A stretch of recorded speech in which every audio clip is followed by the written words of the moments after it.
আজকে বাঙালিদের সবথেকে প্রিয় একটা খাবার নিয়ে চলে এসেছি, মানে রান্নাই বলতে পারো। তো পুঁই কুমড়ো আর চিংড়ি মাছ বা ইলিশ মাছের মাথা দিয়ে কুমড়ো হবে না, এটা কখনো হতে পারে না। তো আমি সবজির মধ্যে নিয়েছি পুঁই ডাঁটা, গাজর, পটল, তারপরে তোমার কুমড়ো, এসব নিয়েছি আর চিংড়ি মাছ। আর আমার একটা মশলা রেডি করে নিলাম, তার মধ্যে আছে জিরে, ধনে, দুটো এলাচ, লবঙ্গ, দারচিনি আর দুটো শুকনো লঙ্কা। এটা একটু শুকনো কড়াইয়ে ভেজে রেখে দিলাম। আর এদিকে চিংড়ি মাছটাও ভেজে নিলাম, নুন হলুদ মাখিয়ে রেখেছিলাম। তো কড়াইয়ে সামান্য তেল দিয়ে দিয়েছি, তেল দিয়ে সবজিগুলো প্রথমে ভেজে নিচ্ছি। বরবটি দিয়েছি, ওই পটল দিয়েছি, কুমড়ো দিয়েছি, আর আলু দিয়েছি, আর কচু দিয়েছি, তো আর গাজর দিয়েছি। এগুলো ভালো করে নেড়ে নিচ্ছি। আর যদি কোনো সবজি থাকে, শীতকালের সময় যদি মূলো থাকে, মূলো দিলেও খুব সুন্দর লাগে, রাঙা আলু দিলেও ভালো লাগে। তো আমার এখন ওগুলো নেই ঘরে, তো ফ্রিজে যা ছিল সেগুলোই আমি দিয়েছি। সবজিগুলো শুধু তেলে ভালো করে নেড়ে নিচ্ছি। 2 চামচ, বড় চামচের 2 চামচ নুন আর বড় চামচের 2 চামচ হলুদ দিয়ে দিলাম, হলুদ গুঁড়ো। এগুলো দিয়ে ভালো করে নেড়ে নিচ্ছি আমি। আর একটু সামান্য গুড় দিয়ে দিলাম। কুমড়োর তরকারিতে গুড় দিলে খুব সুন্দর লাগে। যদি কেউ গুড় না থাকে, তাহলে কারোর গুড় না থাকলে চিনিও দিতে পারে সামান্য।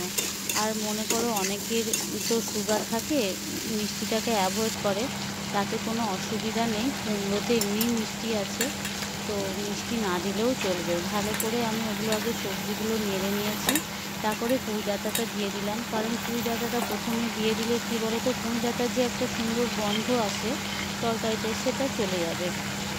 সেই জন্য পুঁই ডাঁটাটা আমি পরে দিয়ে দিলাম। আর তার সঙ্গে ছোলা দিয়ে দিলাম, ভেজানো ছোলা ছিল, সেই ছোলাটা দিয়ে দিলাম। খেতে খুব সুন্দর লাগে। এটা খিচুড়ির সঙ্গে বিশেষ করে বেশি ভালো লাগে।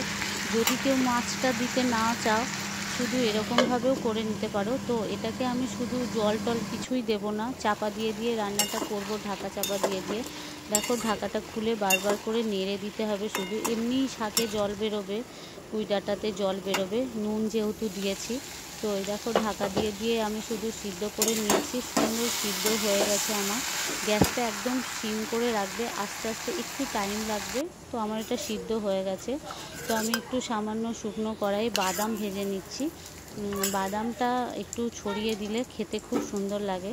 তো বাদামটা আমি প্রথমে শুকনো কড়াইয়ে কিছুটা নেড়ে নিয়েছি, তারপরে তেল দিয়ে ভেজে নিলাম। এবারে আমি তেলের মধ্যে সামান্য গোটা জিরে দিয়ে দিলাম, আর আদা বাটা দিয়ে দেবো 2 চামচ, ছোটো চামচে 2 চামচ আদা বাটা দিয়ে দেবো, ছোটো চামচে 2 চামচ জিরে গুঁড়ো দিয়ে দেবো, আর ছোটো চামচে 2 চামচ ধনে গুঁড়ো দিয়ে দেবো। নিয়ে ভালো করে একটু সামান্য নুন দিলাম, যাতে মশলাটা লেগে না যায়, সেজন্য সামান্য একটু জলও দিয়ে দিলাম। ভালো করে নেড়ে নিচ্ছি মশলাটা, গন্ধটা যাতে চলে যায়। তো এবারে আমি যেটা সবজিটা সিদ্ধ করে নিয়েছি সেটাকে দিয়ে দিলাম। তো ভালো করে এবার নেড়ে নেব। যেহেতু আগেই আমি নুন হলুদটা দিয়েছি, এখন আর ওই জন্য হলুদটা দিলাম না, তখনই বেশি করে হলুদটা দিয়ে দিয়েছিলাম। তো এবার নাড়তে নাড়তে কিছুক্ষণ জলটা শুকিয়ে গেছে, আমি চিংড়ি মাছটা দিয়ে দিলাম। চিংড়ি মাছটা দিয়ে ভালো করে নাড়তে হবে। এটাতে একদমই জল আমি আগে তো ব্যবহার করিনি, এখন সামান্য মশলাতে একটু জল ব্যবহার করলাম, তোমরা তো দেখতেই পেলে। আর আমি একটু কাঁচা লঙ্কা বাটা দিয়ে দিলাম, আগে দিইনি বলে, আগে দিলেও হবে, কিন্তু আমি লাস্টে দিলাম, আগে ভুলে গেছি বলে। এবারে যে মশলাটা আমি ভেজে রেখেছি সেটা ছড়িয়ে দেবো। সেটা 2 চামচ মতো ছড়িয়ে দিচ্ছি। খুব সুন্দর গন্ধ আসে। গ্যাসের ফ্লেমটা অফ করে এই মশলাটা দেবে। আর কিছুটা বাদাম আমি এখন দিয়ে দিলাম, আবার কিছুটা বাদাম পরে দিয়ে দিচ্ছি।